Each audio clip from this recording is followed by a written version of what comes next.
Right Secunderabad cantonment కి సంబంధించి ఒక బ్రేకింగ్ న్యూస్ చూస్తున్నాం.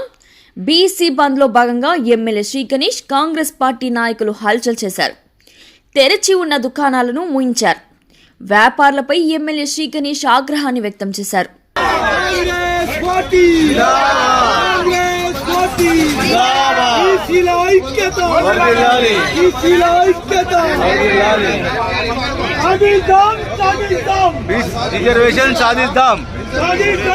సికింద్రాబాద్ ప్రాంతానికి సంబంధించి ఒక బిగ్ బ్రేకింగ్ న్యూస్ చూస్తున్నాం.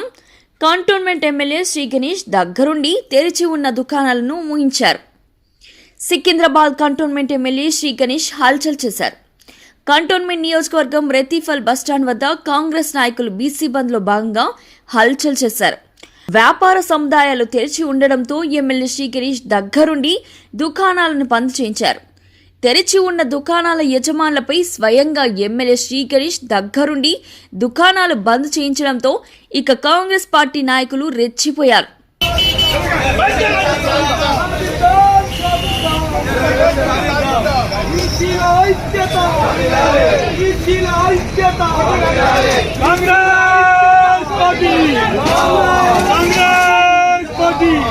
తెరిచి ఉన్న దుకాణాల వద్దకు వెళ్లి దుకాణాలను వ్యాపార సముదాయాలను మూసివేయించారు. సికింద్రాబాద్ రైల్వే స్టేషన్ నుండి అల్పా హోటల్ వరకు ర్యాలీగా వెళ్లారు. ఈ మార్గంలో తెరిచి ఉన్న దుకాణాలని మూసివేయడంతో పాటు దుకాణదారులపై శ్రీ గణేష్ ఆగ్రహాన్ని వ్యక్తం చేయడంతో ఒక్కసారిగా కాంగ్రెస్ పార్టీ నాయకులు కార్యకర్తలు హంగామా చేశారు. రోడ్లపై తెరిచి ఉన్న దుకాణాలను మూయించారు.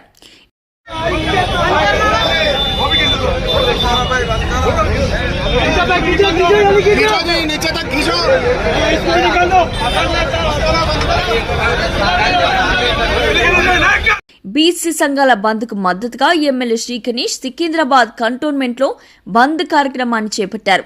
పోలీసులు బందోబస్తు నిర్వహించినప్పటికీ ప్రేక్షక పాత్ర పోషించాల్సి వచ్చింది. ఎమ్మెల్యే ఆదేశాలతో కంటోన్మెంట్ కాంగ్రెస్ పార్టీ నాయకులు మరింతగా హంగామా చేశారు. ప్రతి దుకాణానికి వెళ్లి మూసివేయించారు. దుకాణాలు తెరిస్తే ధ్వంసం చేస్తామంటూ హెచ్చరించారు. ఒక్కసారిగా పెద్ద ఎత్తున కాంగ్రెస్ పార్టీ నాయకులు రావడంతో వ్యాపారులు సైతం ఆందోళనకు గురయ్యారు.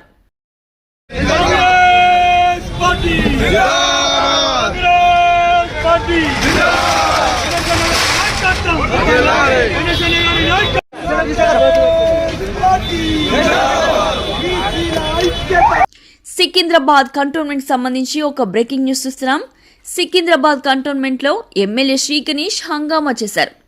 బీసీ బంద్ లో భాగంగా సికింద్రాబాద్ పరిసర ప్రాంతాల్లో ఉన్న దుకాణాలను బంద్ చేయించారు. పార్టీ శ్రేణులతో పాటు అనుచరులు పెద్ద ఎత్తున పాల్గొని వ్యాపార సముదాయాలను బంద్ చేయించారు.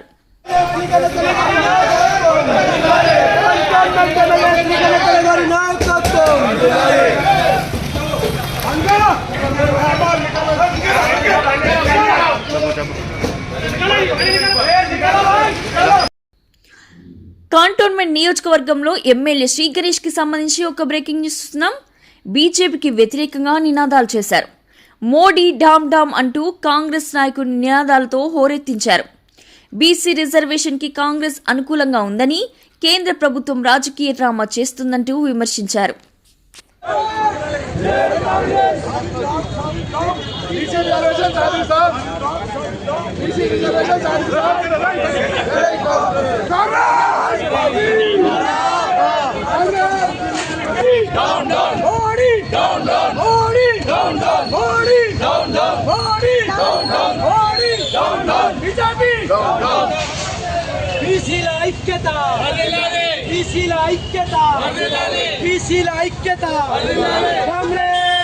అందరూ పార్టీ వాళ్ళు వచ్చి ఆ బంద్లో పాల్గొన్నారు, ధర్నాలో పాల్గొన్నారు. అక్కడి నుంచి ఆగకుండా ఆర్డినెన్స్ పాస్ చేశారు. దాని తర్వాత న్యాయ పోరాటం చేశారు. కాంగ్రెస్ ప్రభుత్వం ఎంత చేయాలనో అంత చేసింది. ఇక్కడంతా ఈ మొత్తానికి ద్రోహి బీజేపీ ప్రభుత్వం. వారు కేంద్రంలో చేసుంటే 9 సెక్షన్ కింద పెట్టుంటే ఈరోజు వచ్చేది, ఈరోజు ఎలక్షన్లు అయ్యేది, ప్రజలందరూ సంతోషంగా ఉండేది. ఈ నినాదం తీసుకొచ్చిందే రాహుల్ గాంధీ గారు.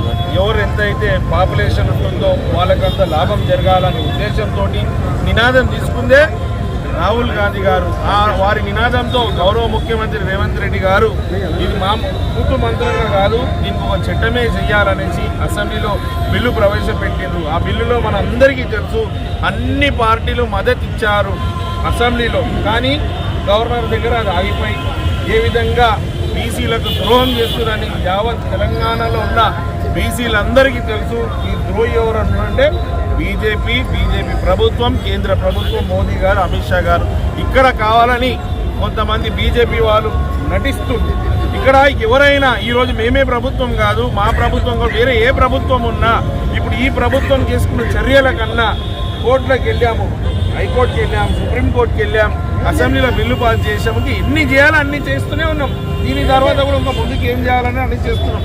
ఇన్ని చేసినా కూడా ఎక్కడ కాంగ్రెస్ పార్టీకి క్రెడిట్ వస్తుంది అనేసి దురాలోచనతోటి ఈరోజు మోదీ గారు ముందుకు రాక బీసీలకు అన్యాయం చేస్తారు.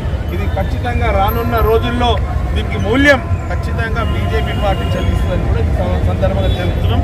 ఈరోజు కంటోన్మెంట్ వ్యాప్తంగా బంధు సంపూర్ణంగా జరిగింది. అన్ని వర్గాలు కూడా వాళ్ళే ముందొచ్చి వాళ్ళ మాటల ముందే వాళ్ళే షాప్స్ క్లోజ్ చేసుకున్నారు. ఇలా బస్సుల మూమెంట్ కూడా ఇక్కడ లేదు. అన్ని విధాల మంచి చేయండి. ప్రజలు కూడా స్వచ్ఛందంగా పాల్గొన్నారు. ఇది మాకు బీసీ రిజర్వేషన్ కావాలని. మీకు అందరికీ తెలుసు ఇలా భారతదేశంలో మన తెలంగాణ రాష్ట్రం రోల్ మోడల్గా ఉంది. 42%, ఎక్కడ 23%, ఎక్కడ 42%. ఏనాడు ఇన్ని ప్రక్రియలు జరగలేదు. ఈనాడు ఇన్ని ప్రక్రియలు జరిగినా కూడా జాప్యం ఎక్కడ అడ్డంకి ఉందంటే కేంద్రంలోనే ఉంది. ఈవెన్ అందరం కలిసి డెలిగేట్స్ కలిసి ప్రెసిడెంట్ గారిని కలవాలన్నా కూడా ప్రెసిడెంట్ గారు ఆ రోజు జంతర్ మంతర్ దగ్గర ధర్నా చేసినప్పుడు కూడా మాకు అపాయింట్మెంట్ ఇవ్వలేదు. పార్లమెంట్లో కూడా దీన్ని బిల్లు పెట్టాలంటే కూడా వారు పెట్టలేదు. ఏ విధంగా అయినా కూడా వారికి 42% చేయాలని ఆలోచననే లేదు. కాబట్టి ఈ యొక్క ఉద్యమం ఇక్కడ ఆగదు. ఇంకా ముందు కూడా ఉధృతం జరుగుతుంది. ఒకవేళ వీరు చేయకుంటే, వీళ్ళ ప్రభుత్వం బీజేపీ చేయకుంటే రానున్న రోజుల్లో దేశ ప్రజలందరూ రాహుల్ గాంధీ గారిని ఓటేసి రాహుల్ గాంధీ గారిని ప్రధానమంత్రి చేశాక ఫస్ట్ బిల్లు పాస్ అయ్యేది కూడా ఈ బీసీబీ 42% బిల్లు అని కూడా ఈ సందర్భంగా చెప్తున్నారు. మన ప్రాంతం మన వార్తలు మీ లష్కర్ ఎస్సీబీ న్యూస్లో మరింత వేగవంతంగా ఏ రోజుకా రోజు వార్తా ప్రసారాలు. సికింద్రాబాద్, సనత్ నగర్, కంటోన్మెంట్ ప్రాంతాల్లో జరిగే వార్తలను ఎప్పటికప్పుడు వీక్షించండి. మీరు మా ఛానల్ సబ్స్క్రైబ్ చేసుకున్నారా? లేకపోతే ఇప్పుడే సబ్స్క్రైబ్ చేసుకోండి.